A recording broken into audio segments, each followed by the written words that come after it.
La ciencia nos dice que todo lo que conocemos, o sea, todo lo que existe, las cosas materiales, están formadas por moléculas, ¿verdad?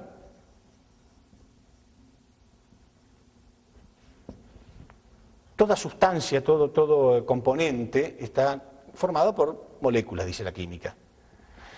¿Y una molécula de qué está formado? O sea, para saber de qué está formado algo yo lo voy desmenuzando, ¿no es cierto? Entonces si yo divido las moléculas, ¿está formada por qué? Por átomos. Y si yo quiero saber de qué están formados los átomos, ¿no? La ciencia los ha dividido, aunque al principio no se podía, porque justamente átomo significa indivisible, porque al principio se pensaba que era la porción de materia elemental, o sea que no se podía dividir. Sin embargo, después se demostró que sí se podía dividir. Primero se demostró que realmente existía, porque al principio era una teoría nada más. Existen los átomos, se dividen y está formado por partículas, ¿sí?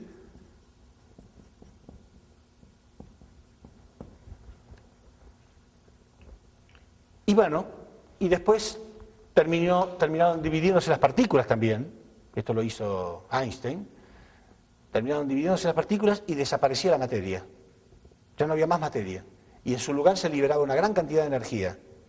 Quiere decir que Einstein demostró que la materia y la energía son distintas formas de la misma cosa. Quiere decir que todo este mundo material y tan sólido y consistente que nos parece, en realidad no lo es. Está formado por algo que no es materia, que llamamos energía, pero tampoco sabemos muy bien qué es. Es muy espiritual la energía, muy espiritual, y tiene características muy semejantes a las de Dios mismo, y no hay nadie en el siglo XXI que niegue la existencia de la energía, y sin embargo es tan increíble, o tan increíble, no quiero usar la palabra, pero tan difícil de entender como Dios mismo. ¿Por qué? Porque dice la ciencia que la cantidad de energía del universo es siempre la misma.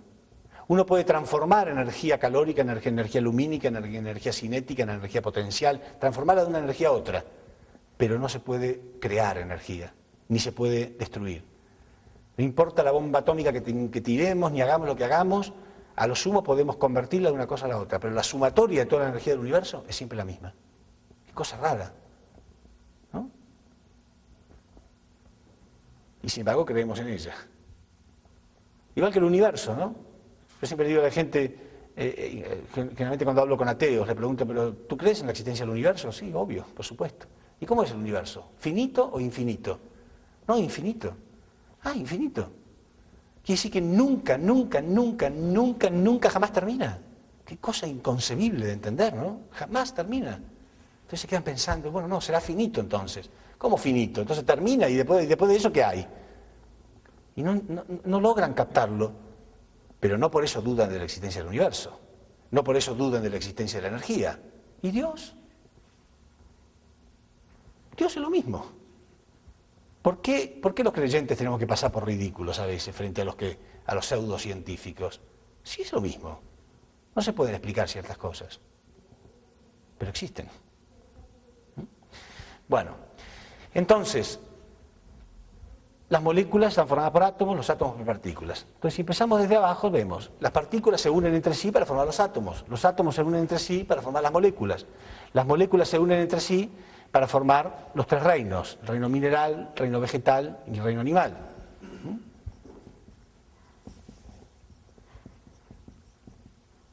Plantas, animales y por último el hombre. Entonces, en estas 6 entidades tenemos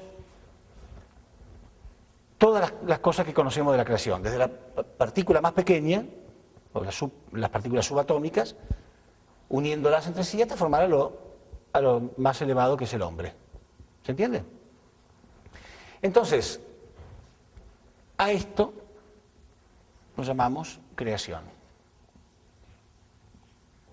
Y dijimos que esto está en la posición de efecto. Y dijimos que todo lo que está en el efecto proviene de la causa. Se van acordando, ¿no? ¿Y la causa cómo la llamamos? Dios. Y dijimos que no puede haber nada en el efecto que no provenga de la causa. ¿Sí? Si yo tengo una pintura en la pared, cada pincelada, cada cosita proviene de mí, que soy la causa. Entonces, estudiando el efecto, conozco la causa. ¿Qué características tienen todas estas entidades? Vamos a ver que todo esto tiene características llamadas características duales. Las características duales de la creación. Porque todo tiene, primero, un carácter interno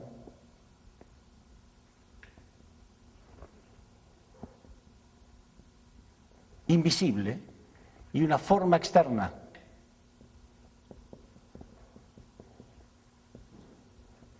que es visible. Por ejemplo, el hombre tiene una mente que a la vez podemos dividirla en tres aspectos principales, que es emoción, intelecto y voluntad. ¿Sí? Pero ¿cómo hacemos para manifestar esas tres cosas? Emoción. ¿Cómo hacemos para manifestar nuestra emoción? ¿Cómo hacemos para manifestar nuestro intelecto si tenemos un conocimiento determinado? ¿Cómo hacemos para manifestar nuestra voluntad? A través de una forma externa visible, que es el cuerpo. Yo puedo amar a alguien, pero necesito mi cuerpo para manifestárselo. Se lo puedo decir con la boca, le puedo escribir un poema, le puedo cantar una canción, le puedo regalar una flor, lo puedo abrazar, lo que fuere, pero lo manifiesto, aun cuando es un sentimiento interno e invisible, yo lo manifiesto a través de una forma externa visible. Si tengo un conocimiento también, lo puedo hacer a través de un dibujo, a través de una conferencia, a través de una canción, de un poema, lo que fuere, pero también lo manifiesto de un modo externo. Entonces tenemos un carácter interno invisible y una forma externa visible. Entonces el carácter interno es el que se manifiesta a través de la forma externa y la forma externa refleja de modo visible esas mismas características. Los animales también tienen una mente animal o llamado instinto. Y en realidad el animal también tiene las mismas características que el hombre, de emoción, intelecto y voluntad, pero en un nivel inferior. Sí, no quiere decir que podamos llamar a un animal decirle que es intelectual. Pero veamos si es así o no. Un animal doméstico, el perro, ¿tiene emociones? Sí, ustedes a veces lo ven, ¿no? Que está contento, que está triste, que está enojado. ¿Sí? Siempre pregunto, ¿alguna vez vieron a un perro reírse? Sí. Lo que pasa es que no se ríe con la boca como nosotros, se ríe con la cola. Pero sabemos cuando está contento, ¿o no? Y cuando está con miedo, mete la cola entre las piernas. Cuando está enojado, muestra los dientes. ¿Sí? Tiene emociones. ¿Tiene intelecto? Sí, tiene conocimientos, ¿no? Sabe distinguir a su amo, lo sabe reconocer. No lo muerde todos los días, sabe que es su amo, ¿no? Entonces reconoce al conocido del desconocido, sabe cómo alimentarse, sabe cómo multiplicarse, sabe las cosas que le hacen bien, las cosas que le hacen mal, ¿no? Olfatea y hay cosas que no las quiere. En fin, tiene emoción, tiene intelecto y tiene voluntad, pero en un nivel inferior al del hombre. Las plantas tienen una mente vegetal. Y por lógica también tiene lo mismo, emoción, intelecto y voluntad, porque son seres vivos. Pero en un nivel aún inferior a los animales, por eso no es tan obvio en las plantas. Pero ya la ciencia ha investigado mucho acerca del tema, no me voy a detener en eso porque no tengo tiempo, pero hay muchas investigaciones y experimentos que se han hecho. Y mucha gente hoy en día sabe que si le habla a las plantas, ¿ocurre eso acá? Bueno, por lo menos en mi país es muy común. La gente en su jardín le habla a las florcitas y sabe que cuanto más le transmite su amor, su cariño, la planta mejor crece. Tienen una parte interna, invisible, que se manifiesta a través de una forma externa. El animal lo hace a través de su cuerpo y las plantas también. Las moléculas tienen lo que se llama una naturaleza directiva inherente. Obvio, eso ya es más obvio, porque si no fuera así no existiría la química, ¿no? Si las moléculas no se comportaran respetando principios universales, no tendrían carácter. Por eso yo siempre digo, una persona que no tiene principios es una persona sin carácter. Bueno, del mismo modo, las cosas de naturaleza tienen características específicas porque responden a principios específicos. ¿Sí? Si no respondieran a principios, y acá no tengo que hacer mucho esfuerzo para demostrarlo, no existiría la química. ¿Sí? Los átomos también tienen una naturaleza directiva interna, o sea, responden a leyes y principios para su comportamiento. Un átomo de hidrógeno y dos de oxígeno se unen para formar una sustancia que es agua y va a seguir formando agua siempre acá, en la China, en el pasado, en el presente y en el futuro. Responden siempre al mismo principio. Las partículas también tienen una naturaleza directiva interna, muy simple, que les dice que cuando son de distintos signos se atraen y cuando son del mismo signo se repelen. ¿Sí? Positivo y positivo se repelen, negativo y negativo se repelen, pero positivo y negativo se atraen. Responden a una naturaleza interna. Y gracias a que se atraen, se pueden formar los átomos. Y gracias a que los átomos se combinan, se pueden formar las moléculas. Y gracias a que las moléculas se combinan, se forman las sustancias y todo lo demás. Y las moléculas también tienen un cuerpo.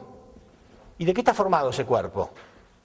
¿Sí? Así que, al igual que el cuerpo de los animales, las plantas y el hombre, los desmenuzamos y vemos que está formado por células, del mismo modo, ¿de qué está formado el cuerpo de las moléculas? Bueno, tenemos que dividirlo para saberlo, ¿no? Ese cuerpo está formado por átomos. Dijimos, ¿no? Si lo separamos, está formado por átomos. ¿Y los átomos? ¿El cuerpo de los átomos está formado por qué? Por partículas. Su cuerpo está formado por partículas. O sea, lo dividimos y nos damos cuenta que está formado por partículas. ¿Y el cuerpo de las partículas de qué está formado? Muy bien, por energía.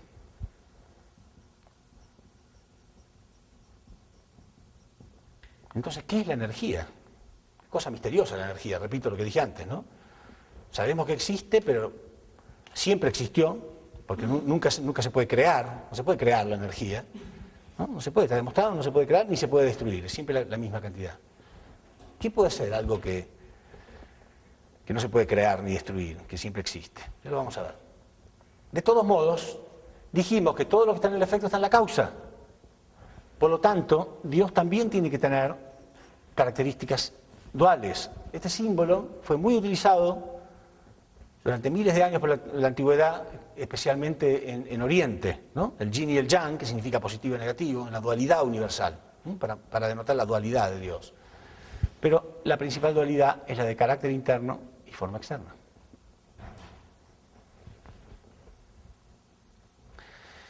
Pero carácter interno es como mente, dijimos, ¿no? Y forma externa es como cuerpo. Quiere decir que el carácter interno es como la mente de Dios. Es el lugar donde proviene el amor, la verdad, la belleza,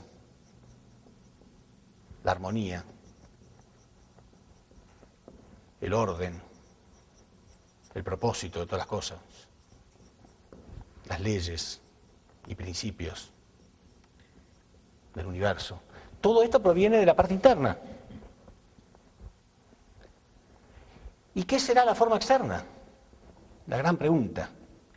¿Qué será la forma externa de Dios? Deduzcámoslo de modo lógico y científico, lo más lógicamente posible. Todas estas cosas que yo puse acá, amor, verdad, belleza, armonía, orden, propósito, leyes y principios, ¿por qué las conocemos? ¿Por qué yo sé que son palabras que ustedes conocen? Porque la hemos visto en la naturaleza. ¿Sí? En la naturaleza hay orden, principio, armonía, belleza. Pero estaban en la parte interna de Dios. ¿Cómo llegaron a estar en la naturaleza? ¿De qué está formada la naturaleza? De partículas, átomos, moléculas, plantas, animales y hombres. Pero ¿cómo llegaron a estar desde acá hasta allá? Y tiene que ser a través de la forma externa, ¿no? Porque todo lo que está en lo interno se transmite a través de lo externo. Entonces, ¿qué será esta forma externa? ¿De qué está hecha la naturaleza? De energía, ¿no? La energía es la esencia de toda la materia. Quiere decir que la forma externa es la energía. Esta energía está como codificada, ¿sí? Hay como un código donde tiene orden, principios, leyes, armonía, belleza, amor, todo está transmitido acá, ¿sí? A través de las partículas a través de los átomos, las moléculas y todo lo que conocemos hoy en día.